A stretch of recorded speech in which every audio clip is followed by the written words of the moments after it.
Day 1 ng CWL namin guys dito sa Jun Gaming Clan. So dito ko nga naisip i-upload yung mga war namin dito sa Jun Gaming Clan. Kasi kung isasama ko pa sa content doon sa kabilang clan, baka sumobra naman ang haba ng content natin doon sa main channel. Bale dito nga pala guys, wala akong TH17. So mga account ko lang dito, dalawang TH16, dalawang TH15 at dalawang TH14. Kaya dito ay tara, simulan na natin. Unahin na natin yung Town Hall 16. Tapos pababa yung gagawin natin hanggang TH14. So, unahan na natin dito ng Warden Walk. Okay. So, yung Fireball, kailangan mapatama natin yung Fireball dito sa single IT para matanggal yung Poison Tower at yung dalawang Ricochet Cannon na kalapit. So, pwede na to. Tago ko to. Then, Earthquake. Fireball. Uy! May lumabas na Tesla. Buti na lamang nakalapag na yung Fireball. So, banata na natin dito to, yung Enemy King. Sama ko na dito yung Apprentice Warden. Okay. May lumabas na naman Tesla. Dito. Nice. So, lagyan nga tayo ng balloon kasi baka mamaya may mga traps pala dito. Archer Queen sa labas. Butasan ko dito. Okay. Balloon. Then, butas ulit. Okay. So, si BK, sama natin dito. Pagdating ng BK doon sa X-Bow, gagamitin ko na yung ability ni King para ma-open yung wall. Okay, wall break. Ngayon na. Yun no. So, na-open yung wall. So, makakalusot yung mga super witch dun sa gitna ng base. Poisonin ko muna yung mga bantay na Ice Golem. Teka lang. Kailangan ko mag-wall break dito para makapasok si Queen. Kaso nga lang si Queen dumiretso din dun sa gitna. Mas maganda sana kung dito pumunta yung Archer Queen sa... pero hindi. Kasi abot din pala ng Archer Queen yung IT dito, kaya okay lang. So, i-rage natin. Earthquake. Siguro dito ko na lang ilagay. Tapos, i-blimp ko yung Monolith. So, meron tayong jump spell. Ilagay natin dito. Then yung RC. Dito na yung RC. Skeleton spell pang distract dito. So, kailangan kong ulit mag-rage. I-rage natin dito yung mga troops. Okay, then yung mga natitirang troops na mga panglinis, ilagay na natin sa likod. Yung priest, gamitin na natin dito. Yung queen ability, gamitin na natin para dumabas na yung mga healers. So, panglinis dito. Saan pa ba? RC ability, gamitin ko na para mabilis. 55 seconds. Grabe, ang haba pa ng oras natin. So, mukhang kuha na to guys. Unang banat. Makakachamba kagad tayo dito. So dito naman tayo guys, pangalawang banat, syempre TH16 pa din. So eto yung katapat ko, yung number 10, kaya yan ang babanata natin. So ang gamit ko naman dito ay Queen Charge Lalo. Aba, magki-Queen Charge Lalo pala tayo ngayon. Medyo matagal na rin akong hindi nakakagamit ng Queen Charge Lalo eh. So try natin dito. Lagay tayo ng balloon to tank. Tapos i-blimp natin lahat yung mga defense na nandito. Kailangan matanggal sa blimp lahat yung mga defense na yan. So kung kailangan i-rage natin. Pero mukhang hindi na kailangan. Kaya na ata. Kaya na ba? Kaya na yan.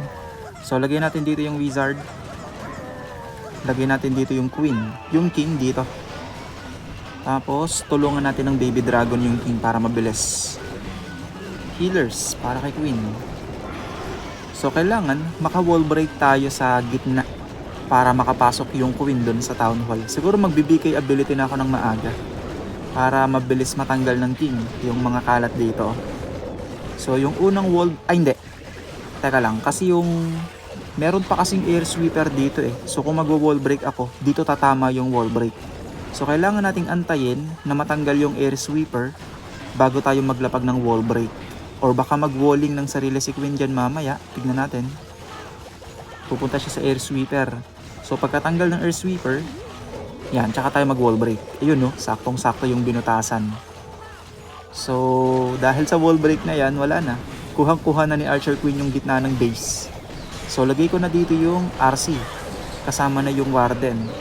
Tapos, wall break pa tayo ng isa dito para makalipat yung Archer Queen mamaya. Tapos, guys, alam nyo na yung gagawin natin dito. RC. Ay! Naku, na-force yung ability ni Warden ng maaga. Binaldigan pala ng Ricochet Cannon, kaya pala na-force yung ability ng maaga. So, masasayang tuloy yung RC ability. Masasayang yung mga baboy. I-freeze ko lang to yung enemy queen. Tapos i-rage na natin dito yung RC. Hindi pala tinamaan ng freeze. So lagyan ko na ng baboy to. Yung baboy ilagay natin dito. Archer Queen buhay pa ha. Press natin yung mono. Sakit yan eh. RC ability. Then yung Laballoon, gamitin na natin dito. Pang clean up. So sa mga naiiwang defense, doon natin ilalagay yung mga balloons. So Headhunter. Press nga natin tong enemy king para namatay yung enemy. Namatay yung warden. Pero wala na to. Kuwang-kuha na to. Ang dami pa nating natitira eh. Yun no, basta talaga Queen Charge lalo. Paborito natin yan. Lagyan na natin lahat dito yung mga, wala na. Hindi na nalapag. So, Queen Charge Laballoon attack sa Town Hall 16. Nakachamba tayo dun. So, dito naman tayo guys sa Town Hall 15. So, eto yung katapat ng isang Town Hall 15 ko. Number 17. Kaya tara, banat. So, gagamit tayo dito ng Laballoon ha. Laballoon. Ayun. So, kung makikita nyo yung mga IT, lahat ng Inferno Tower niya naka-single. So, dyan tuwang-tuwa ang Laballoon. Kaya pala Laballoon yung ginamit ko eh. So, lagay tayo dito ng Flame Flinger. Bale, kailangan matanggal ng Flame Flinger yung mga kalat dito. Tapos, i-lightning na natin tong Monolith. So, yun, tanggal yung Monolith. So, si Flame Flinger, bantayan muna natin ha. So, lagay tayo dito ng Barbarian. So, pang-distract yan dun sa Mortar. Para hindi agad matamaan yung Flame Flinger. So, Wall Breaker tayo dito. Yun no, napabato rin natin ng maaga yung Poison Tower. Bonus pa yon. So, antayin natin na matanggal muna yung Poison. Sige, pwede na to. Lagay na natin yung King. Tapos, lagay tayo dito ng... wala pala akong nadalang Skeleton Spell. Pero di bale, okay lang yan. Lagay tayo dito ng Giant, Wall Break, Ice Golem, Archer Queen. Tapos i-rage ko kaagad dito. Ayan, i-rage kaagad natin. So yung BK, kailangan matanggal ng BK yung mga nasa gitnang yan. Sige, BK ability. Ayun, na-force na. BK, pasok sa loob. Naku, lumabas pa yung King.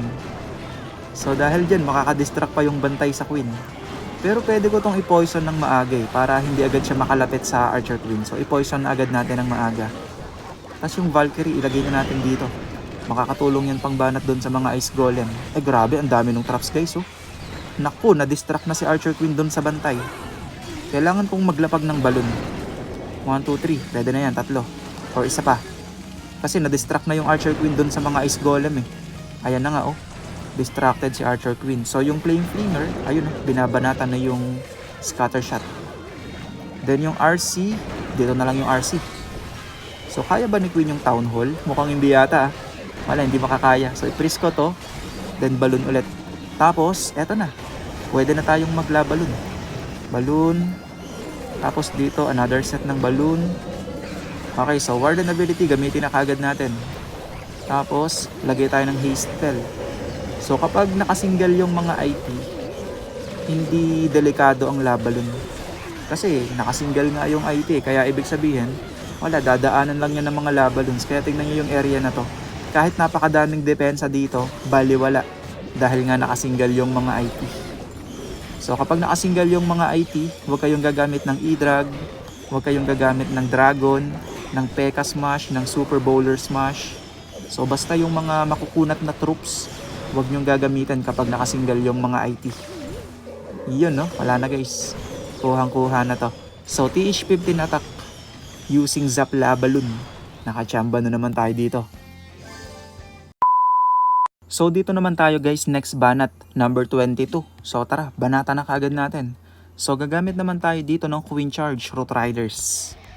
So, unahan natin ng Flame Flinger dito. Tapos dito na ako magki-Queen. Tanggalin ko to. So healers, lagay tayo ng healers para kay Queen. Tanggalin ko to ha.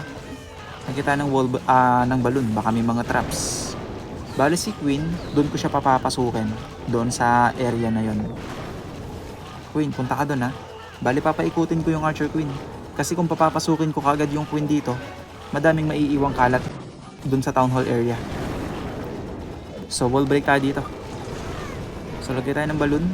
Baka may mga traps. Yung Flame Flinger, binanata ng mortar. Naiwan ko yun ha. I-rage ko si Queen para mabilis. Ready tayo ng priest. Baka mabanatan si Queen. Yun no, priest muna natin. Tapos, teka lang. Yung BK kasi may iiwan eh.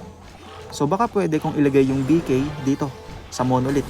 Tignan ko Tingnan natin kung uubra. So butasan ko dito. Tapos bubutasan din natin dito. So butasan natin doon. Yun, sakto yung wall break. Butasan ko dito para kay Queen. Kaso lang, kulang. Wala, hindi na open yung wall dito. Wait lang, yung ice golem, may pumuntang ice golem dito sa flame flinger. Pero di bale, okay na yan. Poison na natin yung bantay. BK ilagay na natin dito sa gitna. Ipiprease ko muna siguro yung monolith. Freeze muna natin. Then king ability. Wala na guys. Si BK na yung uubos dyan sa lahat ng nasa gitnang yan. Naka-gauntlet yan Ayan ubos yung gitna ng base. So lagay tayo dito ng skeleton, Root Riders, Warden, RC. Sabay-sabay na yan. Yung panglinis, lagay kagad tayo sa gitna. Dun sa likod. Tapos baby dragon, balloon. Lagay na natin lahat. Headhunters. Sabay na rin natin sa Warden ability. Archer Queen, okay pa naman siya. Gamitin na natin to. I-rage na natin. Archer Queen, i-rage na rin natin. Mga panglinis, dito i-rage natin. Press natin tong scatter shot. Panglinis. Ano pa? Dito, wizard. Ayan, lahat ng panglinis, ilagay na natin. Para walang sayang sa oras. RC and Queen, gamitin na natin mga ability nila. So wala na guys. Kuhang-kuha na to. So yun. Nakachamba ulit tayo dito. So dito naman tayo guys sa mga TH14. Tapos gamit tayo dito ng Queen Charge Hybrid. So tara guys, banat ka agad. Okay. Bali si Queen, papupuntahin natin si Queen mamaya sa Town Hall. So butasan ko dito Diyan natin papapasukin yung Queen sa butas na yan. Tapos yung King dito. Bali kailangan nga pala matanggal ng BK lahat yung mga kalat na nasa gitna. Habang yung Queen, siya naman yung pupunta mamaya sa Town Hall. Pero, kailangan kong maka-wall break dito ng tama para siguradong makakapasok yung Queen doon sa Town Hall. BK ability, sige, pwede na yan. Poisonin ko yung bantay. So, pagkatanggal ng mortar, ayan, wall break na tayo. Ayun, saktong-sakto yung wall breaker. Kaso nga lang, tinamaan ng scatter shot. So, isang wall break pa. So, lagyan na tayo dito ng siege barracks. Archer Queen, bantayan natin Baka matutukan ng IT. Meron kasing single IT Press muna natin. I-rage ko si Queen. Then yung hybrid, ilagay na natin dito. Yung Hugs Miners, kasama si Warden. Lahat na yan. Archer Queen, okay pa ba? Okay pa naman. So, etong hybrid, wala na to. Bantayan na lang natin kasi dire-diretso na lang yan. Hanggang makarating doon sa kabilang dulo ng base. Headhunters, sabay natin. Tapos, Warden ability, pwede na to. Pwede kong i-rage to I-rage natin dito. Tapos, lahat ng mga natitira, lagay na natin. Heal spell, lagyan natin ng heal. Dito, isa pa. Archer Queen, okay pa naman. Wala na guys, kuhang-kuha na to. Kasi kung mapapansin nyo yung depensa ng kalaban, yung mga main defense pa lang, yung pang TH14. So, yung ibang mga depensa niya, kagaya ng mga Archer Tower, yung mga Wizard Tower, Mortar, mga pang TH13 pa lang. Kaya yun, abugbog bear na, tuloy. So lagyan na natin tong mga natitirang troops. At wala na, kuhang-kuha na to. So yun, dali. So lipat na tayo guys sa isa pang TH14 at tapusin na natin to. So TH14, ang gagamitin natin dito sa account na to, spam. Spam pero to win hugs. So magi-spam to win hugs tayo ngayon. So, ito yung twin hugs na mabilisan lang. Tara, banata natin. So, mabilisang twin hugs lang to Teka lang, lagay natin dito yung Queen. Tapos, ilalapag kaagad natin yung twin hugs. Then, blink ang gagamitin natin. Tapos, Headhunter, Warden ability. Dito, BK, Wall Break, Headhunter, Skeleton spell dun sa IT, Ice Golem to tank, Heal spell dito, yung Blink na Tornado, pero di bale okay lang yan. So mga panglinis, ilagay na agad natin dito. So Town Hall, wala na, bagsak na yung Town Hall. So meron pa tayong heal spell I-press muna natin tong mga bantay dito. BK ability gamitin ko na. Ang dami pa nung mga super hugs. Yun, may mga naglilinis na rin sa likod. Skeleton spell, pang distract dito sa single IT. Tapos, may mga normal baboy pa tayo dyan. Yan naman yung gagamitin natin sa mga labas-labas. Wizard pang linis. Ayan, ang dami pa nating baboy. Meron pa tayong siyam na baboy dito. Lagay na natin dito, oh. Baboy, baboy, baboy. Para walang sayang sa oras. So, meron pang heal spell, RC ability, Archer Queen ability. Ayan na. I-freeze na natin tong lupa.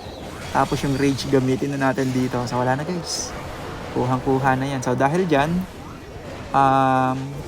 wala tayong sablay dito. Mula TH16 hanggang TH14. Pero, hindi pa kami sigurado kung magta-top 1 kami dito. So yun na nga guys, naka-anim na 3-star tayo dito. So dito medyo lamang kami sa kalaban. Pero hindi pa natin sigurado kung makakapag-top 1 kami dito. Kasi day 1 pa lang ng CWL Marami pang pwedeng mangyari. Baka sa ibang round bigla kaming mamismatch at matalo. Kaya sabi ko hindi pa rin sigurado kung makakapag-top 1 kami. Pero syempre pipilitin namin makapag-top 1 dito. Para medyo umangat naman yung rank ng clan namin. Kaya paano? Hanggang dito na lang guys. Abangan bukas ang day number 2 ng CWL namin dito.